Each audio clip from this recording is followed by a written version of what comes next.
for all cities and the environment as a whole. Lifestyle. It's important to point out that in our current system, the traditional family is broken, with both parents having to work in order to survive. Monetary economics undermines family cohesion and childcare. Stress is always high due to medical bills, insurance, education costs, employment insecurity, and living costs. In a resource-based economy, the integrity of the family will be returned.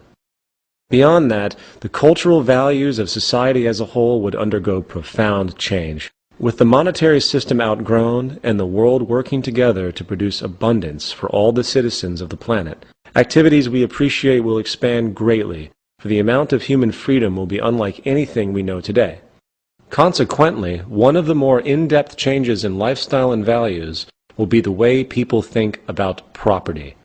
In most of the world today, property is a powerful concept, with people often associating their social status to what they own. As stated before, the monetary system requires cyclical consumption to function.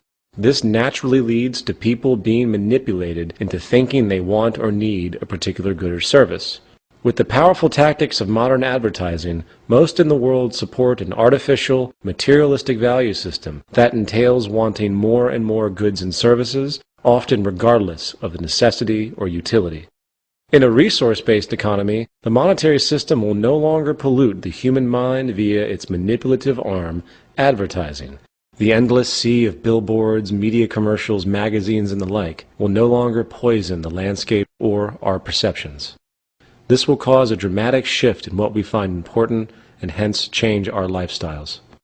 More to the point, in a resource-based economy, there is no reason for property. Property is an outgrowth of scarcity. People who had to work very hard to create or obtain a product or resource, in turn protected it because it had immense value relative to the labor entailed along with the scarcity associated. Property is not an American or capitalist idea. It is a primitive mental perspective generated from generations of scarcity. People only claim ownership because it is a legal form of protection. In a system of abundance without the need for money, the idea of ownership becomes irrelevant. In this new system, no one owns anything. Instead, everyone has unrestricted access to everything. Ownership is a massive burden. No longer will a person need to live in one place. One could travel the world constantly. Anything needed is obtained without restriction. There is no reason for abuse, for there is nothing to gain. You can't steal things that no one owns, and you certainly couldn't sell them. Household items would be obtained through central distribution in the cities, while recreational items are available on call or near the location of interest. For example, if you go to a golf course, you would select on-site your clubs from the most effectively designed models available. You use them, and then you return them. If you decide to keep the clubs, go ahead. That's your burden.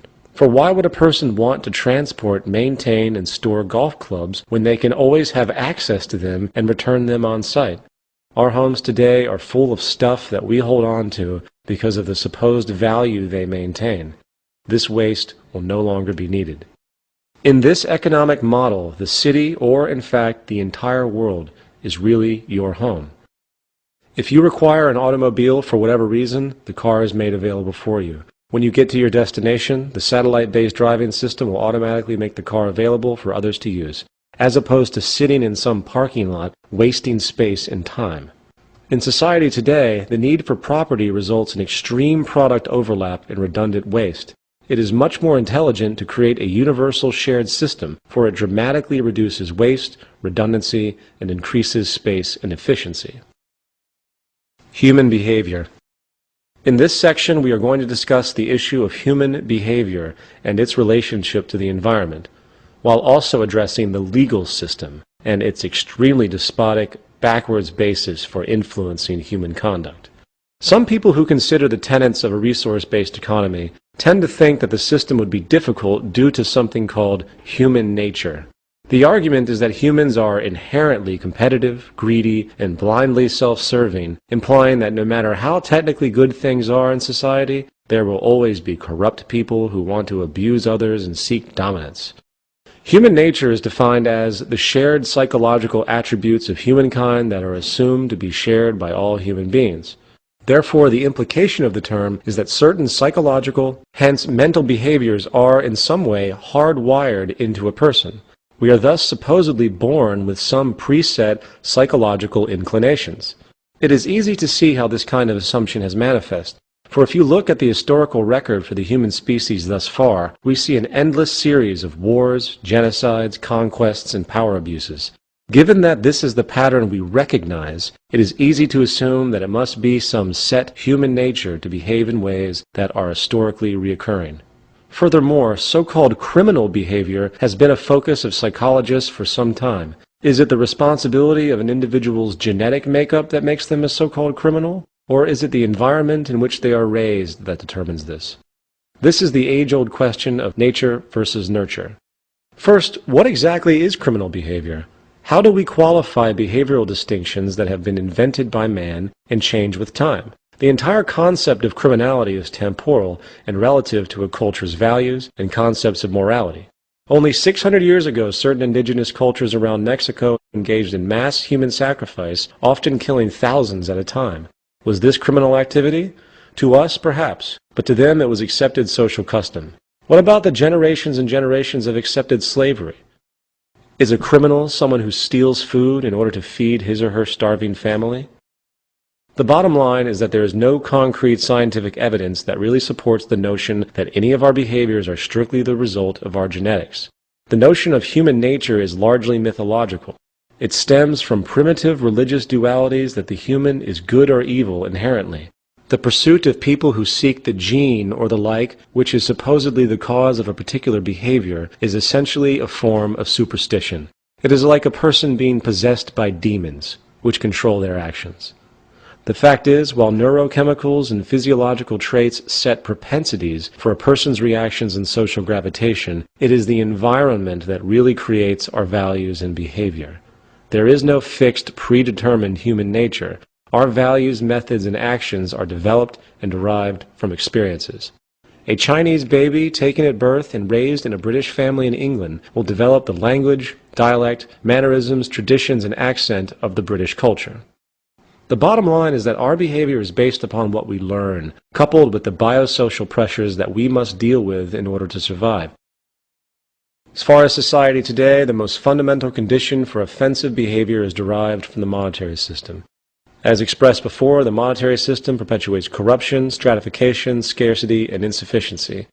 So-called decency cannot exist in a world of competition, wealth imbalance, poverty, and deprivation.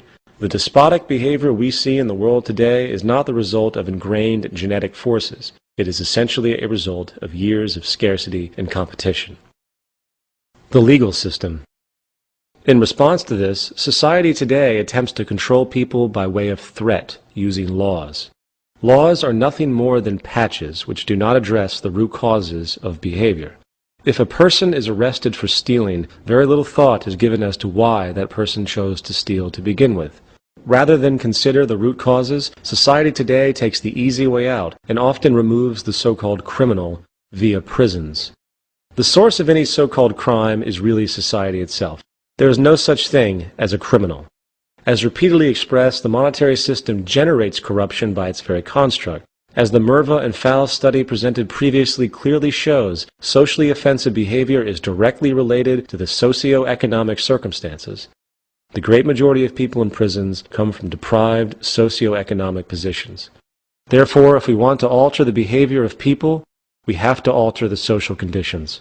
We want to design out the flaws. You don't put up a sign that says speed limit 55 miles per hour for safety. You design the system technically so safety is built in and human error is either greatly reduced or not an option. If you don't want a person to steal, you make what they need readily available to them without the need for debt, subservience, or competition. With the progress of technology today, we have the ability to create a new social system that can allow all people access to the necessities of life without a price tag, debt, or servitude. This will have a profound effect on the way people treat each other and interact in society. A staggering drop in crime would be the result, for most crimes are monetary related. Furthermore, for those crimes that might occur, such as a person who kills another out of jealousy, they would not be treated as a criminal, but rather as a sick patient. Society will understand that people are products of their environment, and rather than condemn the person to a cold, concrete cell, Social scientists, psychologists, and sociologists will heavily research the cultural causes that generated the killer's behavior and consider those conditions that need to be altered, often through education.